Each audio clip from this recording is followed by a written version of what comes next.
Il existe des livres que l'on lit. Et puis il existe des livres que l'on traverse. Des livres qui ne se contentent pas de raconter une histoire, mais qui jouent avec vous, avec votre attention, avec vos certitudes, et parfois avec votre peur. La Maison des Feuilles, de Mark Z. Danilewski, est de cela. Publié en l'an 2000, il est devenu au fil des ans un objet culte, une expérience de lecture à part, que l'on ne compare à aucune autre. L'histoire, en apparence, est simple. Un photographe de renom, Wynne Davidson, s'installe avec sa famille dans une petite maison paisible, à la campagne. Tout semble normal. Jusqu'au jour où il découvre quelque chose d'impossible, la maison est plus grande à l'intérieur qu'à l'extérieur. Quelques centimètres d'abord, puis davantage. Et puis, un jour, apparaît contre un mur un couloir noir, froid et vide, qui n'existait pas la veille. Un couloir qui s'enfonce dans la maison, et qui semble ne jamais vouloir finir. Autour de cette découverte, le roman tisse plusieurs voix, plusieurs couches d'histoire. Il y a le récit de Davidson, filmé et documenté. Il y a les annotations d'un vieil homme aveugle qui a étudié cette affaire pendant des années.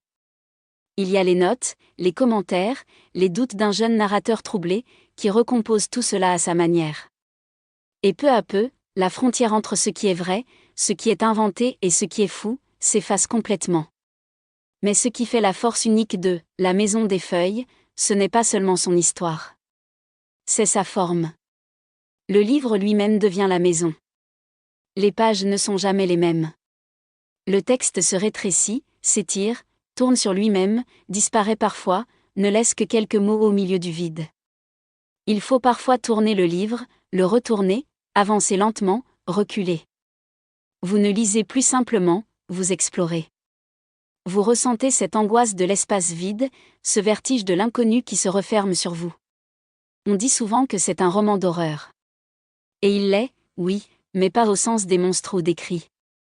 L'horreur ici est silencieuse, architecturale, mentale.